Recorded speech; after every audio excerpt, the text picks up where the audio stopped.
Hi, this is Zdenka. How to use DJI Osmo Mobile 8 with DJI Mimo. This is in-depth tutorial, hands-on, with lots of examples. There are lots of features and settings you may have missed or don't fully understand how to use, from filming to video editing. This is not a sponsored video. I will be using iPhone 17 Pro. If you have Android, please keep in mind that some of the features will not be available to you. When you open up the DJI Mimo app and pair your gimbal, it will automatically take you to a camera page. For those who don't know how to set up the gimbal or how to use the gimbal at all, I highly recommend watching my previous video, which was part 1, how to use DJI Osmo Mobile 8. I'll link it below. Let's start with the top icons right here. The first one is the home icon that will take you to video editing. We will get to that closer at the end of the video. Shot guides are next. These are interactive, step-by-step video tutorials with creative shooting ideas for different scenarios, like city or nature. Choose your scene, film individual clips in the shot list, simply hit apply, review instructions on the left, and film the clips. Once you're done filming, review the clip.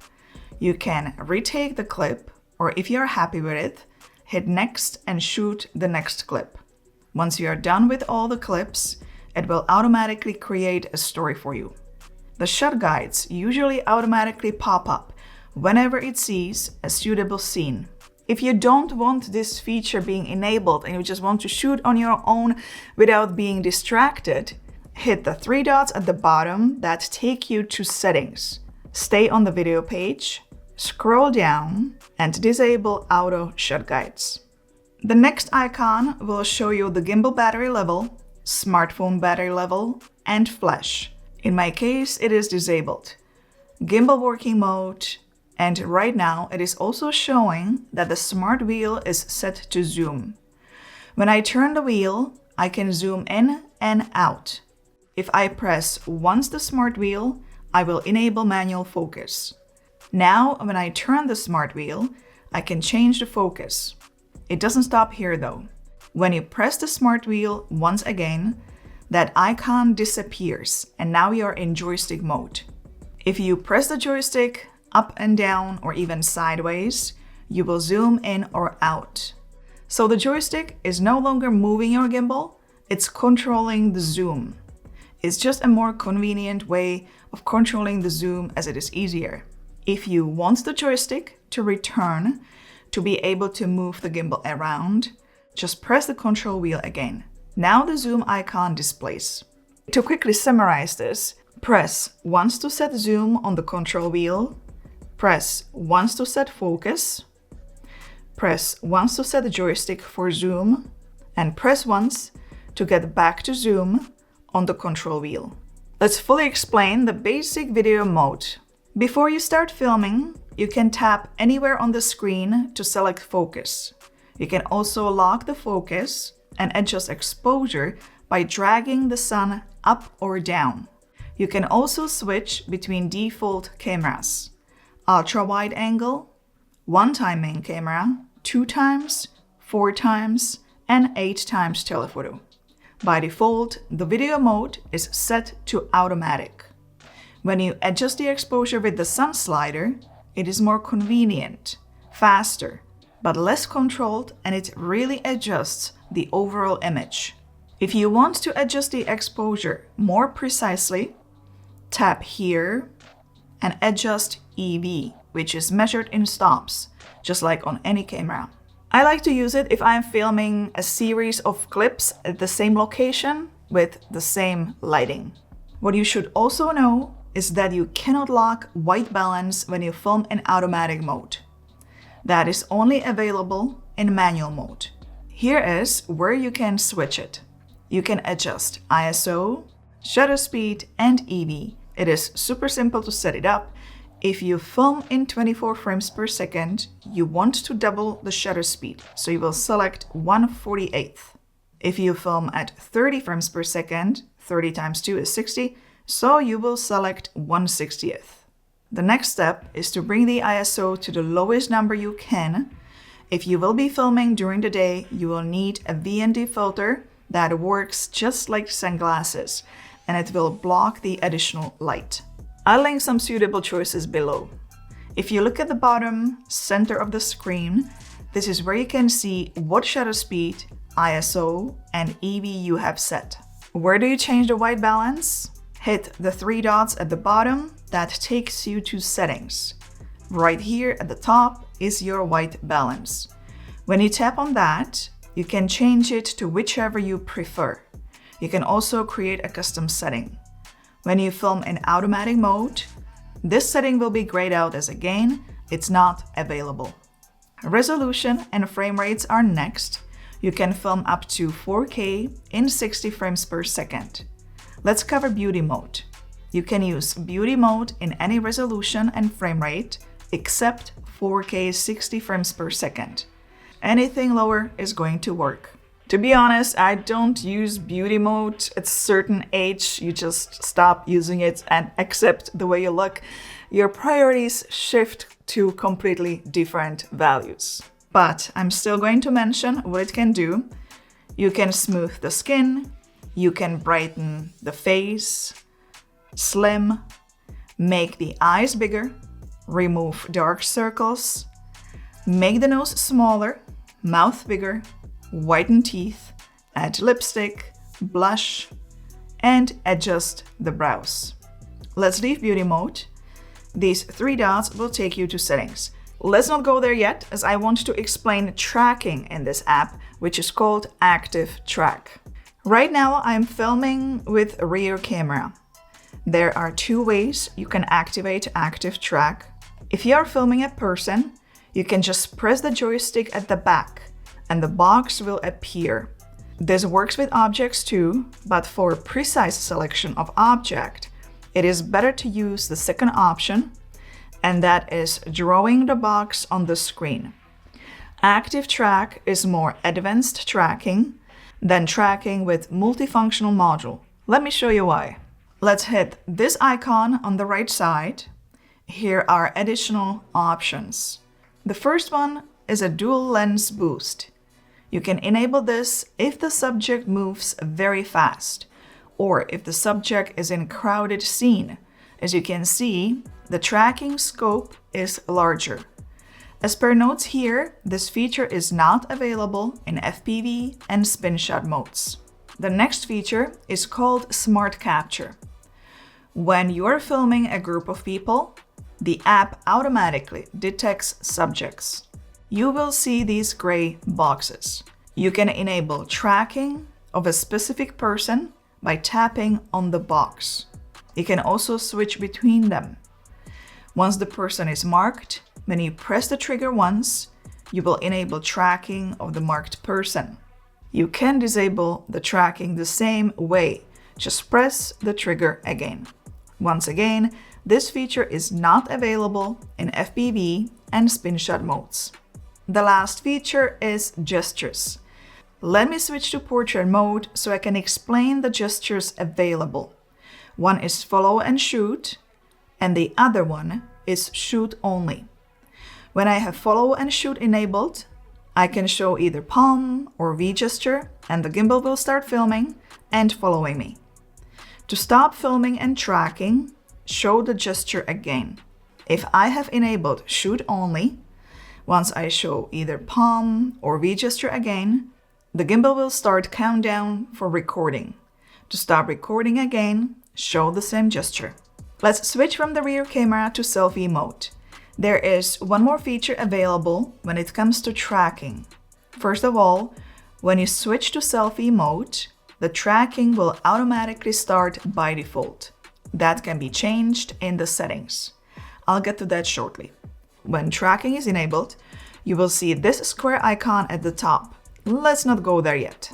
There are two ways you can reframe the shot while tracking. The first one is simply with joystick. This also works when filming with rear cameras. Simply move the joystick so you are at the position you want to be. The second option is hit this icon, which pulls out the composition guide. Simply tap whichever square you prefer to recompose the shot. Smart Capture is available here as well. This is where you can select a specific person within the group. I already showed that with rear cameras. It's also available here once you tap on this icon, and you can also enable gestures. Do me a favor, if you are getting a value out of this video, please give it a thumbs up and consider subscribing, as it really helps the algorithm and I will be able to create more tutorials just like these. Thank you for your support. Let's return to the three dots that take us to settings. The first page takes us to video settings. Smartphone flash is turned off by default. Another option is always on. This is an option in case you are not using or don't have multifunctional module. The light on the multifunctional module gives you more control when it comes to brightness and color temperature. I have covered everything when it comes to multifunctional module in the part 1 tutorial. Again, it's linked below. White balance is automatic, as I'm filming in automatic mode. You can change white balance only if you are filming in manual mode. Guidelines are off by default. If you want better control when it comes to composition, you can enable grid lines or grid plus diagonals. Selfie flip is on by default and cannot be changed. Face track in selfie mode is on by default. This is the function that starts tracking automatically once you switch from rear cameras to selfie camera. If you don't want tracking to start when you switch to cameras, here is where you can turn it off.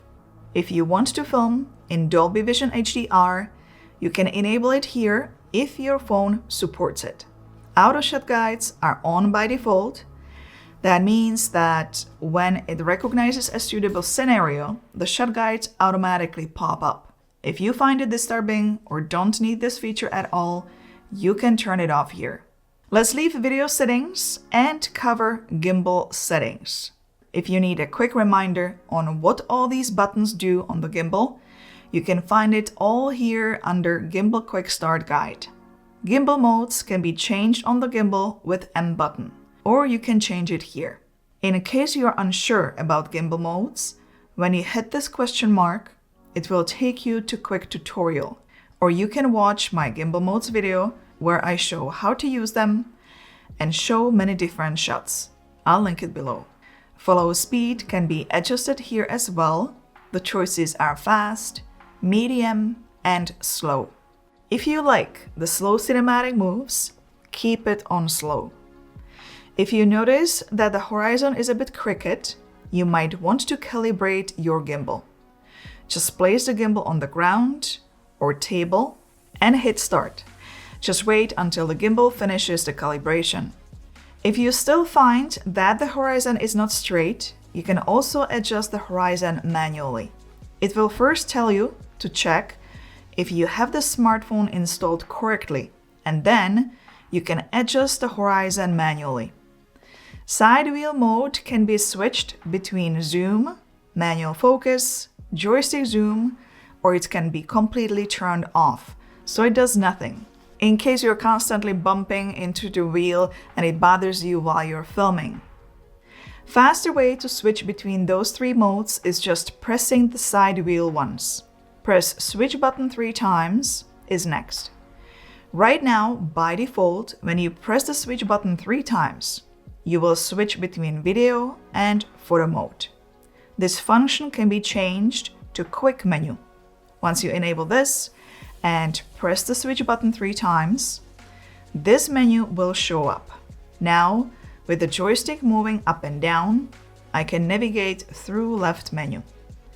If I press to the right, I will get to the right menu, and now I just push joystick up and down to navigate here. Let's close this and select default photo video function. The next 3 settings control joystick. You can change the speed, switch free control to horizontal and vertical, and invert joystick direction. Invert side wheel direction is here as well. You can select specific focus or zoom direction, or all. If you find that the zoom speed is too fast or too slow, you can adjust it here. Extended tilt mode is next. When you enable this, the tilt angle will be a bit larger and only tilt control will be supported. So when you move the joystick to the sides, nothing will happen. This is suitable for capturing static scenes, such as a desktop. If you are filming at events, such as weddings, sounds can be very disturbing, so you can turn it off here to remain silent. The same goes to function status indicator light. You can disable dock kit pairing status light and dock kit following status. The next two settings apply to both multifunctional module tracking and DJI Mimo Active Track. Keep composition setting is first. When this is enabled, the camera will automatically lock onto your subject based on either a default center position or custom composition you have manually set with joystick. If you want to go back to default center position, press trigger twice. I have to say that I was testing this setting with both on and off and I was getting the same results. Anyways, moving on. Tilt follow is on by default. This means that the gimbal can track to the sides and also up and down. If you want tracking only to the sides and not up and down, you can disable tilt follow here. The last page takes us to general settings. Device information is at the top. Then we have sleep mode. By default, the gimbal goes into sleep mode after 3 minutes. Shorten the time to 1 minute or extend to 10 minutes. Demo mode option is here and beginner tutorial. Let's mention quick launch. When you enable this, once you attach the phone to a gimbal, you can access camera view at the same time. Apple Dock Kit tracking is by default available. This is for iPhones only. The last setting will take you to restore gimbal parameters. The last icon on the screen I didn't explain yet is the gallery. When you tap on that icon, it will take you to a gallery. There is another option to get you there. When you finish filming a clip and you want to quickly replay the clip to check if everything is good, press and hold the switch button. It will pull out the last clip and automatically play it. When you want to return to camera view page, just press record button once. Let's go back to gallery and pull out a random clip. In case you haven't noticed, you can trim the clip right here. You can apply any of these filters and adjust the strength. You can import your own LUT. You can color grade yourself with all these adjustments. And you can adjust your face with all these beauty tools. If your clip is longer than 3 seconds, you can enable live mode. Here you can take a screenshot, take live photo, and create a collage. Let's move on to the rest of the filming modes. I'm going to show some sample footage and point out important features so you don't miss them. First of all filming modes can be filmed either in automatic or manual mode, where you can also select custom white balance. Let's go to slow motion. Slow motion can be filmed only with rear cameras, and the resolution offered is 1080p only. You can film 4 times or 8 times slow motion. In Dyna-Zoom, you can create 2 effects, and you can only film with rear cameras. Let's select move in. As it says here, slowly move closer to the subject during shooting.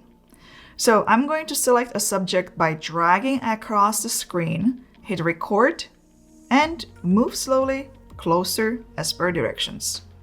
Here's the final clip. The highest resolution for Dyna-Zoom is 4K up to 60 frames per second. Glamour effect is offered here too, but that is not available in 4K or 1080p 60 frames per second. Once you select time-lapse, as it says here, it's recommended to use a tripod. If you will be filming outdoors, even a light breeze, I recommend a very sturdy tripod that won't shake the gimbal. Time lapses can be filmed with rear cameras and also selfie camera.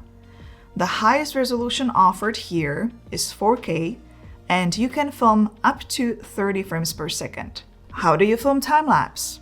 Let's hit this small arrow to pull out the menu. The first thing you want to set is interval. The faster movement you film, the faster interval you want to select. It gives you hints here too. 0.5 seconds is suitable for crowds, 2 seconds interval is suitable for clouds, 3 seconds interval is suitable for sunset. Let's just select 2 seconds. It will take a frame every 2 seconds. You will see 2 seconds selection here at the top. Next, you want to select duration based on how long you want the final clip to be. If I select 10 minutes, it will show me at the top that the final clip will be 10 seconds. The last thing to do is selecting time-lapse mode at the bottom. Fixed angle means a static time-lapse. The next one is motion lapse movement left to right. Next is motion lapse movement right to left. And the last option is custom motion lapse. You can select up to 4 points. Frame the starting point, hit plus, move your phone again, and hit plus again. If you make a mistake, you can always delete them. All is left to do is press record. Hyperlapse is similar to time-lapse, except you will be moving, you will be on the go. Hyperlapse can be filmed also with rear or selfie cameras in up to 4K resolution.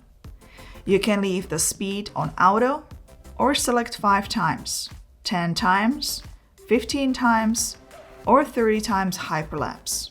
I prefer 5 times or 10 times speed. Let's go with 5 times. For best results, I would give you 2 tips here. Option 1 is select lock mode on the gimbal and just walk in a straight line. Option 2 is select an object to track, such as large building or statue, and keep walking towards the subject. Let's go back to video mode and explore the other modes above. Photo mode has beauty mode available. You can also enable 3 seconds, 5 seconds, or 7 seconds timer, so you have enough time to hit the pose. Or you can enable gesture control, which is much easier. Get to the position and show palm or V sign to take the shot. You can take photos with rear and front cameras. Pano mode is the same as photo mode. You can take panorama photos with rear or selfie cameras. You can also enable gestures or use timer. The 3 types of panorama offered are 3x3, 240 degrees, and clone me.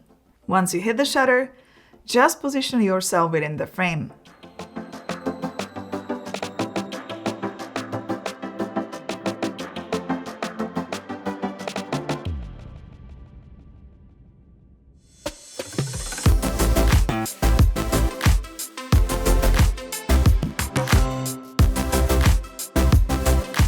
Parents and Kids is a unique mode that is only available with DJI gimbals. This is filmed with rear cameras only. All you need to do is place the gimbal down on the table, make sure both parents and kids are in the frame, and start recording for about 5 to 10 minutes. Once it is done, it will automatically edit the video for you. The highest resolution available is 4K, and you can film in up to 30 frames per second. Beauty mode is here as well. The last mode, Story, takes you to pre-designed templates. All you have to do is choose one and hit start. On the top left, it will show you what to do through a tutorial. Just follow the steps. Once you're done with all the shots, it will be automatically edited with the music.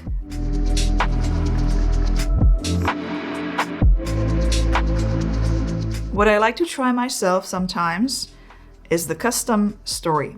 First, choose one of the stories, travel, scenery, life, and so on. Then tap on the first clip and choose your own custom gimbal action and record. It's very similar to pre-designed stories, except you have more control here and you can be more creative. Let's leave stories. If you have Apple Watch, you can use it as a remote for DJI Mimo. The shutter button is here. You can enable tracking.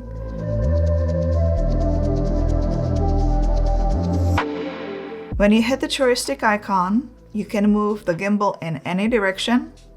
You can recenter the gimbal and also switch between horizontal and vertical mode. You can also pull out the last shot from the gallery. What is left to know about DJI Mimo app? Let's hit the home button and go to editor. There are 3 ways you can edit your videos. You can create a new project, select your clips, hit next, and edit your video on your own. There are pretty much all tools you need to edit your videos quite well. Other option is one tap edit. Just select your clips and let the app edit it for you. You can still change theme after. You can also edit the video further. The last option would be using any of these templates, specials and highlights. Just pick one and follow the steps. There are many of them, so it's just a matter of taking your time and exploring what is offered there. I truly hope that this tutorial helped you to get familiar with DJI Mimo. Please give it a thumbs up if it did, and don't forget to subscribe for more. Meanwhile, I'll see you in one of those next. Ciao, ahoy!